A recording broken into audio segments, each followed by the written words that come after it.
زندگی بدلے میں ایک نئی اور سچی سٹوری کے ساتھ حاضر ہوں۔ میرا نام کلیم حیدر ہے۔ میں فوج میں میجر تھا۔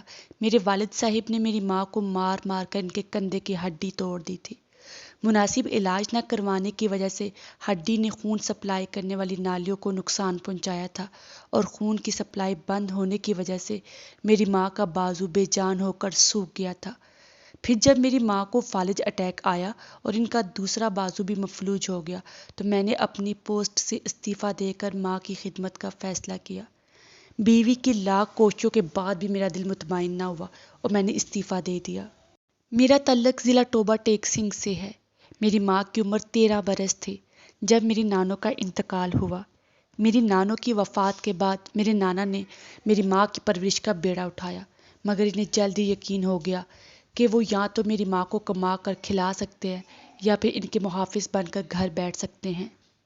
لہٰذا جب میری ماں 16 برس کی عمر کو پہنچی تو میری ماں کا نکاح میرے نانا نے اپنے بھتیجے میری ماں کے چچا زاد سے یہ سوچتے ہوئے کر دیا کہ گھر کا دیکھا بھالا لڑکا ہے، میری بیٹی کو اچھی طرح سمجھتا ہے، میرا بھتیجا بھی ہے، اس لیے خوش رکھے گا۔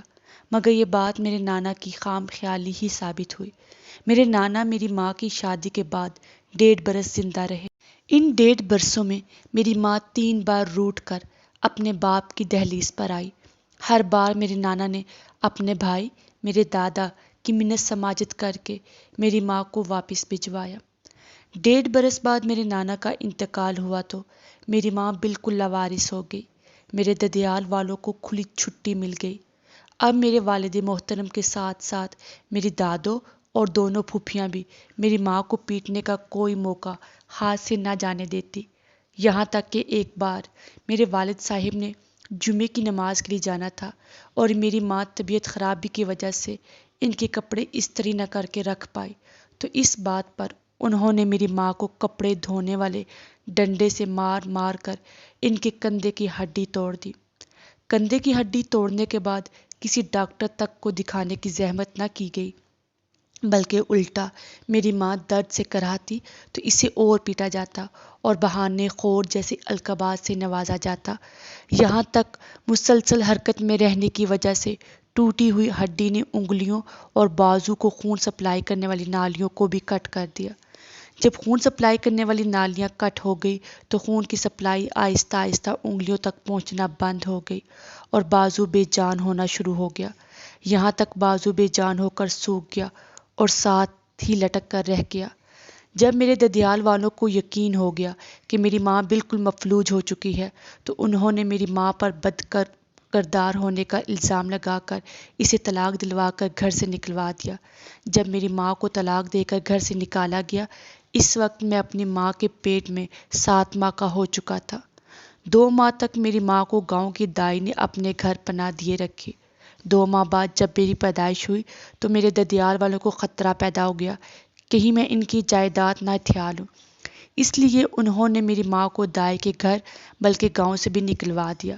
گاؤں سے نکالے جانے کے بعد میری ماں کے پاس اور کوئی ٹھکانہ نہیں تھا، اس لیے میری ماں مجھے کپڑے کے گانٹھ میں لپیٹ کر کبھی دانتوں کی مدد سے کبھی کندھے سے لٹکا کر ٹوبہ ٹیک سنگھ پہنچی اور پہلی رات میری ماں نے مجھے لے کر ایک گوشت والے بھٹے کے نیچے گزاری اور ساری رات میری ماں مجھے گود میں رکھ کر جاگتی رہی تاکہ کوئی آوارہ کتا مجھے چبا نہ ڈالے۔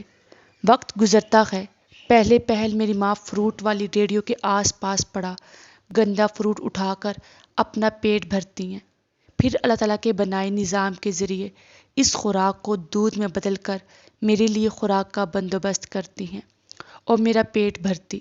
جب میری ماں کو بازار میں رہتے کچھ عرصہ گزرتا ہے تو مقامی دکاندار میری ماں پر اعتبار کرنے لگتے ہیں، یوں انہیں دکانوں میں صفائی کا کام مل جاتا ہے۔ دکانوں میں مجھے اٹھا کر اپنے پیچھے جھولی نما کپڑے میں ڈال کر اپنے پیچھے لٹکانے کے بعد صرف ایک ہاتھ سے صفائی کرنا بہت مشکل ہو جاتا، اس لیے میری ماں کچھ پیسے جمع کر کے برش، پالش اور ہتھوڑی، کیل، دھاگا اور سوئی خریدنے کے بعد جوتے سلائی کرنے کا کام شروع کر دیتی ہیں۔ میری ماں مجھے گود میں لٹا کر ایک ہاتھ اور منہ کی مدد سے جوتے سلائی کرتی ہیں۔ کچھ خدا ترس لوگ میری ماں کو اجرت سے زیادہ پیسے دے جاتے ہیں۔ جبکہ کچھ اوباش نوجوان جان بوجھ کر سیوریج کی نالی میں جوتا گندا کر کے میری ماں کو پالش کرنے کے لیے دیتے، اور جب اس جوتے، منہ اور کپڑے کی مدد سے میری ماں صاف کرتی تو میری ماں کی بے بسی پر ہنستے ہیں۔ خیر، وقت گزرتا ہے، میں اسکول جانے کی عمر کو پہنچتا ہوں تو میری ماں مقامی امام مسجد اور چند معزز لوگوں کے ذریعے میرے والد صاحب سے اس وعدے پر شناختی کارڈ کی کاپی لے لیتی ہیں کہ میرا بیٹا بڑا ہو کر کبھی ددیال کی جائیداد میں سے حصہ طلب نہیں کرے گا۔ شناختی کارڈ کی کاپی مل جانے پر میری ماں مجھے اسکول داخل کرواتی ہیں۔ میرے استاد محترم سید ظفر صاحب کو جب میرے حالات کا پتہ چلتا تو مجھے اور میری ماں کو بازار سے اٹھا کر اپنے گھر لاتے ہیں، ہمیں ایک الگ کمرہ دیتے ہیں اور ہمارا سارا خرچ برداشت کرتے ہیں۔ بدلے میں میری ماں سید ظفر شاہ کے انکار کے باوجود ان کے گھر کے کام کاج کا ذمہ اٹھا لیتی ہیں۔ میں پڑھتا رہتا ہوں، یہاں تک کہ استاد محترم میرے لیے آرمی میں بطور سیکنڈ لیفٹیننٹ اپلائی کرتے ہیں۔ میں سلیکٹ ہو جاتا ہوں اور میرا شمار ٹاپ 10 کینڈیڈیٹس میں ہوتا ہے۔ میں کورس مکمل کرتا ہوں اور میری شادی استاد محترم کی بیٹی سے کر دی جاتی ہے۔ جب میں بطور کیپٹن انٹیلیجنس کے ایک مشن پر ہوتا ہوں تو ہارٹ اٹیک سے میرے استاد محترم سسر سید ظفر صاحب انتقال کر جاتے ہیں۔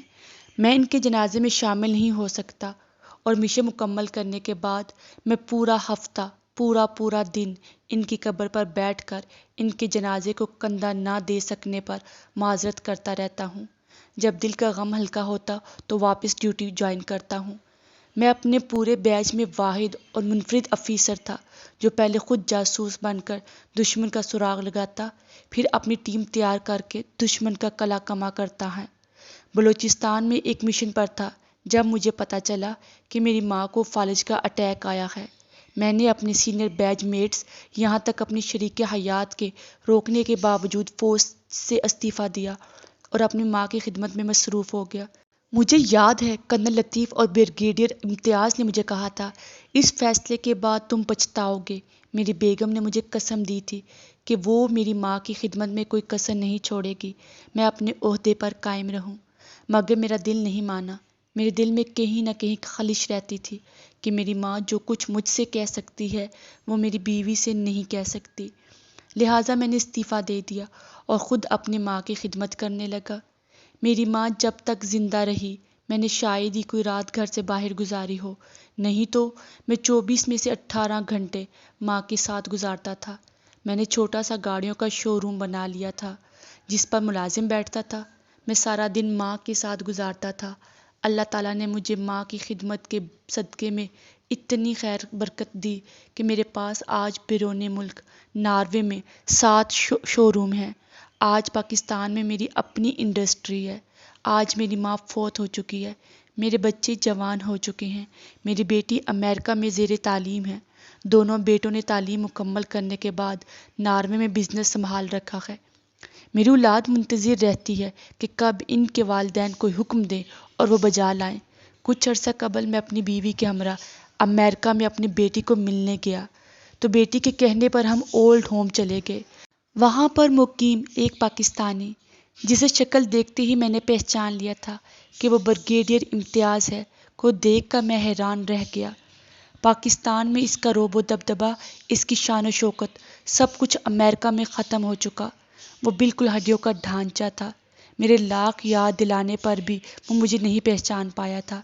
انتظامیہ سے پوچھنے پر پتہ چلا اس کا بیٹا اسے یہاں چھوڑ گیا تھا اور اس کی موت پر مسلمانوں کے قبرستان میں دفن کرنے کی نصیحت کر گیا تھا۔